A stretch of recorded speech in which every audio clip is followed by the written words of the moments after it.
Welcome to Aakash GS classes. Aakash GS classes में आपका स्वागत है दोस्तों। आज हम करने वाले हैं क्वेश्चन नंबर 144।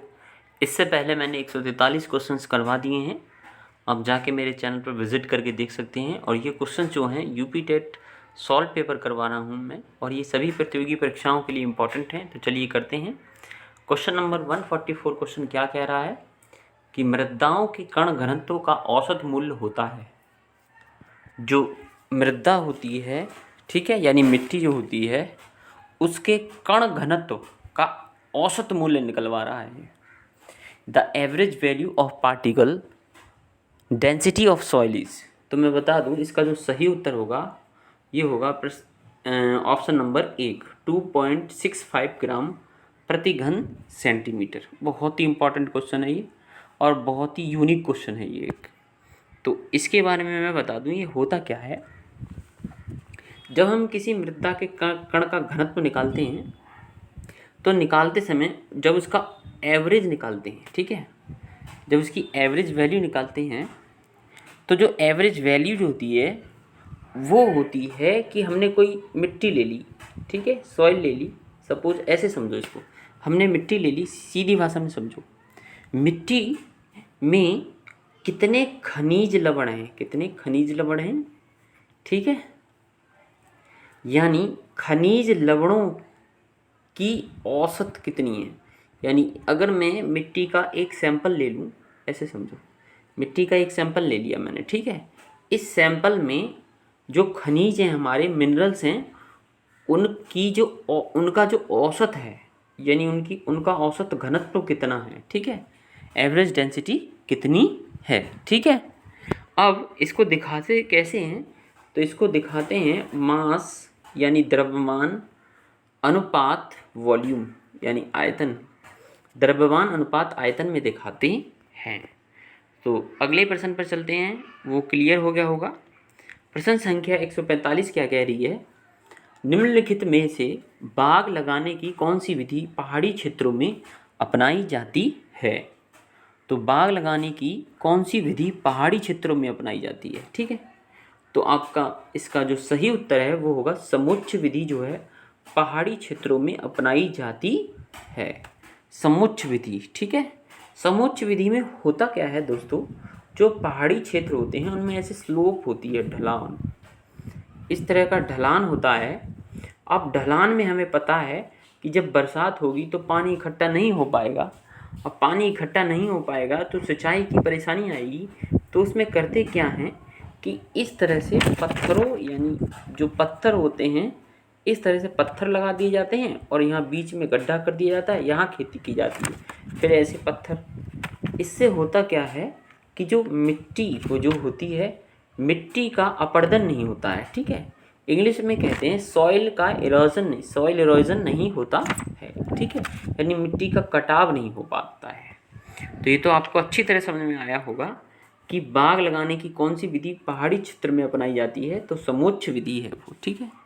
आगे दे रखी है एकांतर विधि। कौन सी विधि, एकांतर विधि। एकांतर विधि में हम क्या कहते हैं कि एकांतर विधि के अंतर्गत हम रुकिए, हाँ ठीक है, एक स्क्वायर टाइप में इस तरह से खेत में स्क्वायर करते हैं और इन चारों कोने पर हम पेड़ लगा देते हैं, इस तरह से, इस तरह से, इस तरह से, और एक पेड़ मध्य में लगा देते हैं। ये होती है एकांतर विधि। अब यही प्रोसेस आगे बढ़ा दिया जाता है तो ये होगी एकांतर विधि। आगे है वर्गाकार विधि। वर्गाकार विधि में हम एक वर्ग बनाते हैं, वही चारों ओर पेड़ लगा देते हैं, चारों ओर पेड़ लगा देते हैं वर्गाकार विधि में। ये इस तरह से होती है। और यहाँ मुख्यतः जो क्या बोलते हैं, आम की जो फसल होती है, आम की जो फसल होती है या आम के जो बाग होते हैं, और केले की जो फसल होती है यानी बनाना की, वो की जाती है, ठीक है। कौन सी विधि में, वर्गाकार विधि में। और जी ये है आपकी षटभुजाकार विधि। षटभुजाकार विधि में क्या करते हैं दोस्तों, एक मिनट रुकिए।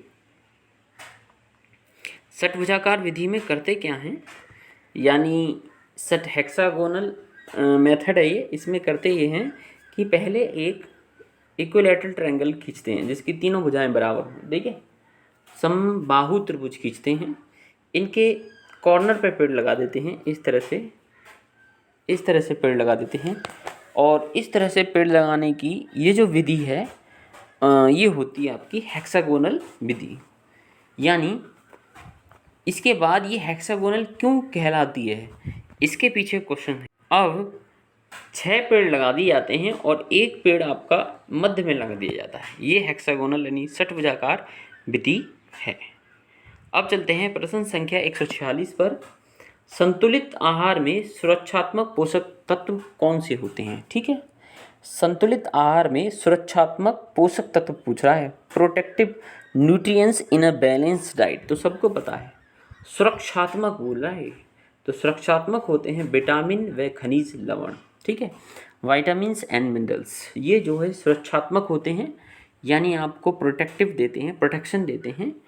तो विटामिन लेने से हमें पता है हमें जो बीमारियां होती हैं उनसे फाइट करने में या उनसे लड़ने में हमें सहायता मिलती है। किससे? विटामिन से।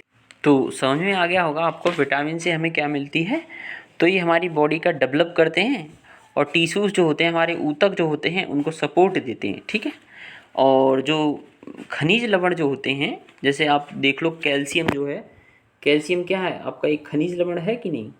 जैसे कैल्शियम ले लो, ठीक है, कैल्शियम एक खनिज लवण है। और बताओ, और आयरन, आयरन भी खनिज लवण है। और सोचो और क्या हो गया? जिंक, जिंक भी खनिज लवण है, यानी जिंक भी खनिज लवण है। ठीक है, ये सारे जो है हमारी बॉडी को सुरक्षात्मक पोषक तत्व प्रदान करते हैं। ठीक है, अब क्योंकि हम विटामिन्स की चर्चा कर रहे हैं तो सभी बच्चों को पता है जो विटामिन्स के वैज्ञानिक नाम और वे उनसे होने वाली बीमारियां और वे किन पोषक तत्वों में पाए जाते हैं, इनसे प्रश्न पूछे जा सकते हैं। तो इनका देख लेते हैं एक बार। हमें पता है विटामिन ए का जो रासायनिक नाम है, साइंटिफिक नेम आप लोग याद रखना, पूछते हैं। तो विटामिन ए का जो रासायनिक नाम है वो है रेटिनॉल। क्या है? रेटिनॉल। विटामिन ए का रासायनिक नाम रेटिनॉल है। और इससे होने वाला जो रोग है वो है जो रात्रि में हमें जिन लोगों को दिखता नहीं है, ठीक है, जिन्हें रात्रि में दिखता नहीं है, ठीक है, रात्रि में जिन्हें दिखता नहीं है, जिसको इंग्लिश में कहते हैं नाइट ब्लाइंडनेस। ठीक है, ये रोग होता है विटामिन ए की कमी से, नाइट ब्लाइंडनेस होती है। ठीक है, नाइट ब्लाइंडनेस होती है। ठीक है, जिन्हें रात में नहीं दिखता है। विटामिन ए की कमी से वैज्ञानिक नाम रेटिनॉल, नाइट ब्लाइंडनेस। और ये किस में पाई जाती है? मछली में पाई जाती है। ठीक है, विटामिन ए। और लीवर में पाई जाती है। और किस में पाई जाती है? जो भी दुग्ध वाले प्रोडक्ट्स हैं, यानी डेयरी प्रोडक्ट्स जो दूध से बनते हैं उसमें पाई जाती है। और आपका जो संतरा होता है उसमें विटामिन ए पाई जाती है। और जो पीले पके हुए फल होते हैं उनमें पाई जाती है। और जो हरी पत्तेदार सब्जियां होती हैं उनमें विटामिन ए पाई जाती है।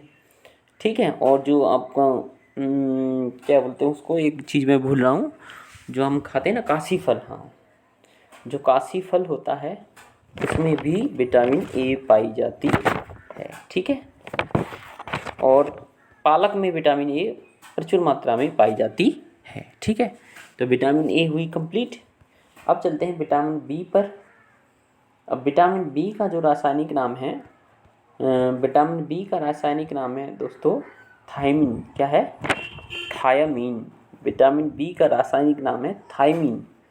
थायमीन से जो होने वाला रोग है, या विटामिन बी की कमी से जो होने वाला रोग है उसको कहते हैं बेरी बेरी।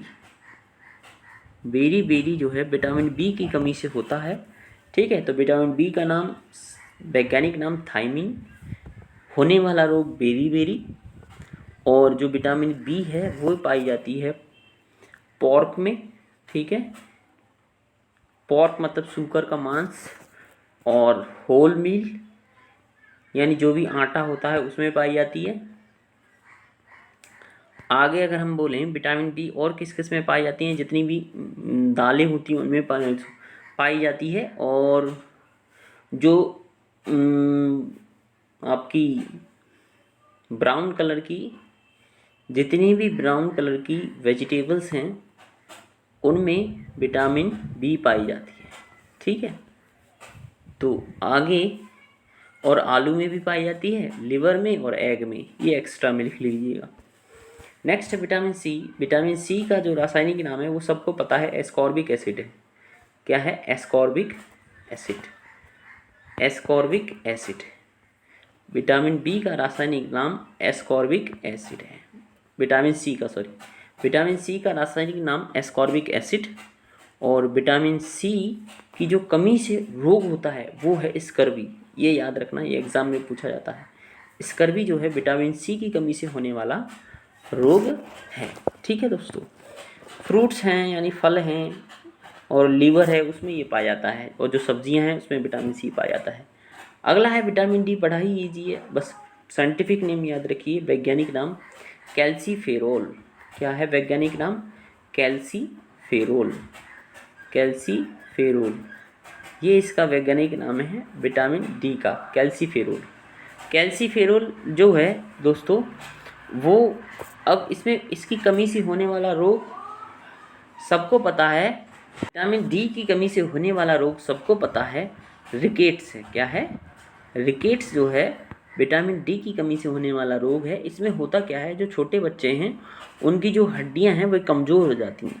ठीक है, तो रिकेट जो है विटामिन डी की कमी से होने वाला रोग है, और इसको कभी कभी ऑस्ट्रियोमलेशिया भी कहते हैं। ये क्वेश्चन आया हुआ है इसी में, यूपी टेट में ही आया है, ऑस्ट्रोमलेशिया भी कहते हैं। ठीक है, यानी ऑस्ट्रोमलेशिया भी विटामिन डी की कमी से होने वाला रोग है। अब किस किस में पाया जाता है? तो जितने भी ये अंडे होते हैं, लिवर होते हैं, फिश यानी मछलियाँ जो होती हैं, और मशरूम जो होती है, और सबसे ज़्यादा सनलाइट में पाया जाता है विटामिन डी। ठीक है, सूर्य की रोशनी में। ठीक है, विटामिन ई रह गया हमारा, विटामिन ई भी कर लो। विटामिन ई का जो वैज्ञानिक नाम है वो है टोकोफेरोल।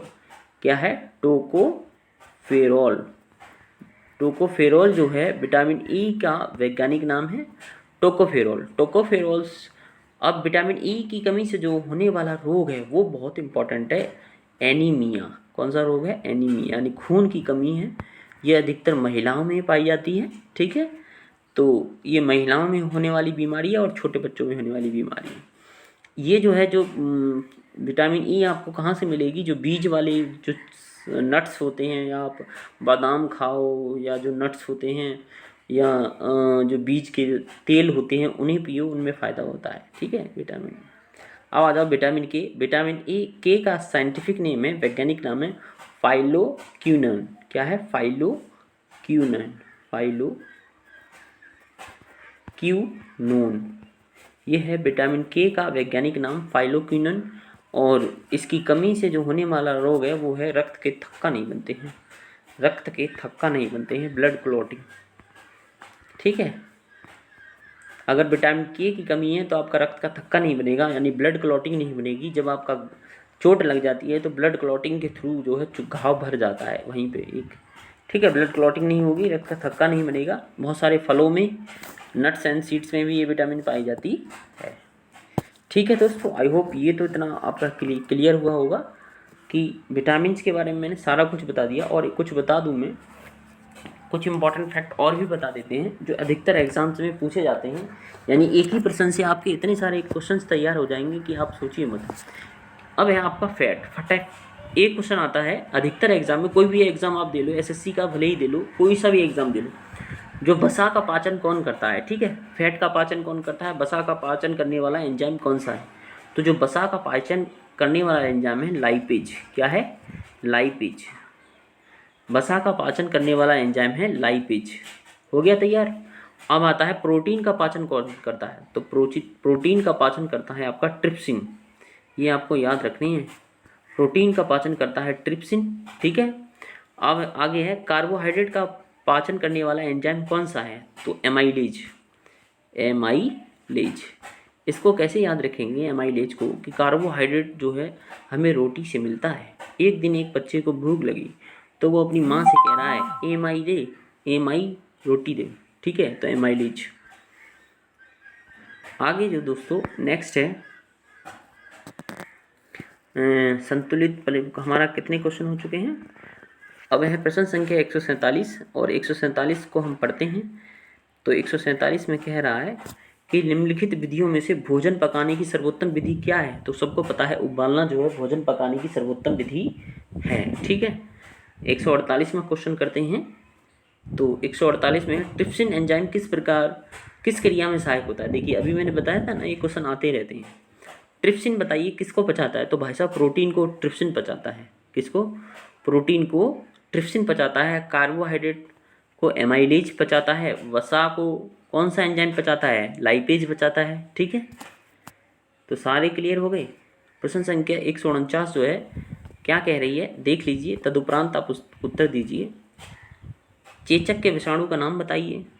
तो चेचक के विषाणु का नाम है, ऑप्शन 4 इसका ठीक है, वेरियोला वायरस। वेरियोला वायरस जो है चेचक के विषाणु का नाम है। ठीक है, चेचक के विषाणु का नाम है। ठीक है, जिसका आविष्कार 1796 में एडवर्ड जेनन ने किया था। एडवर्ड जेनन ने इसका आविष्कार किया था। ठीक है, चेचक के टीके का। अंतिम प्रश्न, और ये श्रृंखला हमारी यहीं पे ख़त्म होती है क्योंकि यूपी टेट में टोटल 150 प्रश्न पूछे जाते हैं। तो अंतिम प्रश्न, शेफर विधि का प्रयोग किया जाता है। तो शेफर विधि का प्रयोग किया जाता है पसली की हड्डी टूटने में, सामान्य मूर्छा आ जाने पर, टांग की हड्डी टूटने पर या रोगी के पानी में डूबने पर। तो शेफर विधि जो है रोगी के पानी में डूबने पर अपनाई जाती है। जब कोई व्यक्ति पानी में डूब जाता है तो शेफर विधि अपनाई जाती है। यह एक अप्रचलित विधि है। इस पद्धति में रोगी का चेहरा नीचे की ओर लेटा देते हैं और दोनों हाथों को उसके सीने पर रखते हैं। ठीक है, सीने के नीचे की ओर रखते हैं और फिर होता क्या है, फिर एक जो व्यक्ति है उसकी रोगी को आगे की बढ़ाकर पैरों पर यानी जांघों पर दबाव डाला जाता है। ठीक है, ये वो विधि है शेफर विधि, यानी पानी पर डूब जाने पर आपको शेफर विधि अपनानी जानी चाहिए। तो ये सीरीज हुई दोस्तों कंप्लीट। यूपी टेट 2019 का सॉल्व पेपर हुआ कंप्लीट। आपको कैसा लगा बताइएगा। आई होप 2021 में आप क्वालिफाई करोगे।